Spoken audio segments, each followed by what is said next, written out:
सुख का दाता सबका साथी, शुभ का ये संदेश है। माँ की गोद पिता का आश्रय, मेरा मध्य प्रदेश है। नमस्कार दोस्तों, सबसे पहले तो आप सभी को मध्य प्रदेश स्थापना दिवस की बहुत बहुत शुभकामनाएं। सबसे पहले हम मध्य प्रदेश स्थापना दिवस 1 नवंबर को ही क्यों मनाते हैं, इस विषय पर चर्चा करने से पूर्व हमें चर्चा करनी होगी भारत के इतिहास पर कि मध्य प्रदेश बना कैसे। सबसे पहले तो भारत पर आजादी से पहले अंग्रेजों का शासन रहा। ओवरऑल पूरे भारत पर अंग्रेजों ने शासन कर लिया था और जहां अंग्रेजों का शासन नहीं था वहां उन्होंने राजाओं के द्वारा शासन करवाया, लेकिन संपूर्ण ओवरऑल उन्हीं का शासन रहा, क्योंकि राजाओं ने 1947 में उनसे अनुबंध किया था और आजादी के बाद वो अनुबंध खत्म हो गए थे।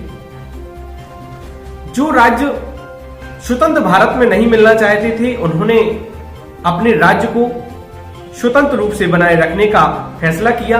ऐसी बहुत सी रियासतें थीं जिनमें जूनागढ़, कश्मीर और हैदराबाद प्रमुख थी।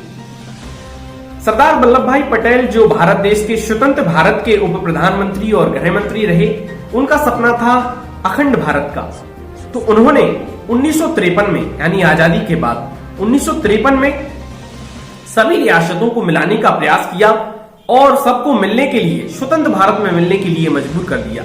1953 में ही एक राज्य पुनर्गठन आयोग बनाया गया जिसकी अध्यक्षता फजल अली खान ने की।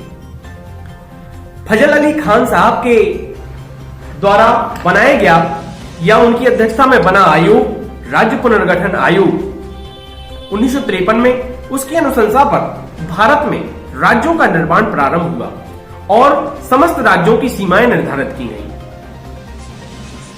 1956 में 3 साल की बड़ी मशक्कत के बाद, यानी 1953 से 1956 तक 3 साल की बड़ी मशक्कत के बाद राज्य पुनर्गठन आयोग ने राज्यों की सीमाएं निर्धारित करना प्रारंभ किया और 1956 में 6 राज्य बने, यानी 1956 से लेकर 2000 तक 6 राज्यों का निर्माण हुआ जो 1 नवंबर को अपना स्थापना दिवस मनाते हैं। उनमें अपना मध्य प्रदेश, उसके बाद केरल, पंजाब, हरियाणा, कर्नाटक, ऐसे इस प्रकार 6 राज्य थे। तो जो 1 नवंबर को अपना स्थापना दिवस मनाते हैं। अब बात करते हैं हम अपने मध्य प्रदेश की कि अपना मध्य प्रदेश कैसे बना।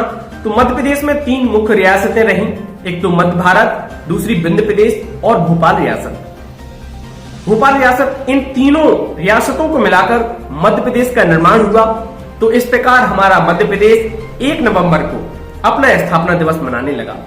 अब बात करते हैं उस समय की जब मध्य प्रदेश पहले सम्मिलित 2 भाई थे, उनमें एक छत्तीसगढ़ था और दूसरा अपना मध्य प्रदेश था। तो 1956 से लेकर 2000 तक मध्य प्रदेश में छत्तीसगढ़ सम्मिलित हुआ, लेकिन कुछ कारणवश जो छत्तीसगढ़ी अधिक बोलने वाले लोग थे उनने अलग सोचना या अलग होना चाहा, तो उन्हें 16 जिलों के माध्यम से अलग कर दिया गया जिन्हें छत्तीसगढ़ी भाषा का अच्छा ज्ञान था।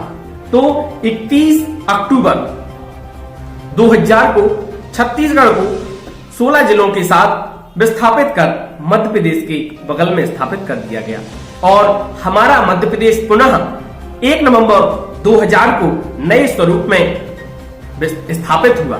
तो 1 नवंबर को हम इस प्रकार अपने मध्य प्रदेश का स्थापना दिवस मनाते हैं। हमारा मध्य प्रदेश साहित्यकारों, संगीतकारों और ज्ञान से भरे महान विभूतियों से भरा रहा है। हमारे मध्य प्रदेश में आपको पता है कालिदास, बाणभट्ट जैसे महान संगीतकार, शास्त्रीय साहित्य के जानकार व ज्ञानी वेद पुरुष रहे। हमारे मध्य प्रदेश में भगवान श्री राम ने भी अपने वनवास के कुछ समय बिताए और यहाँ तक कि भगवान श्री कृष्ण भी सांदीपनि आश्रम में शिक्षा लेने हमारे मध्य प्रदेश में आए। तो हमारा मध्य प्रदेश नर्मदा और बेतवा, चंबल जैसी कलकल करती नदियों से भरा है। हमारा मध्य प्रदेश बड़ा ही सौंदर्य से परिपूर्ण है और हम बड़े गर्व के साथ कहते हैं कि हम अपने मध्य प्रदेश के हैं। तो हमारा मध्य प्रदेश ऐसा ही फलता फूलता रहे और सभी पर मां भारती की कृपा बनी रहे। हमारा राज्य खूब अग्रसर हो, हमारा देश खूब अग्रसर हो। इसी संवाद के साथ आपका हमारा ऐसा ही स्नेह बना रहे।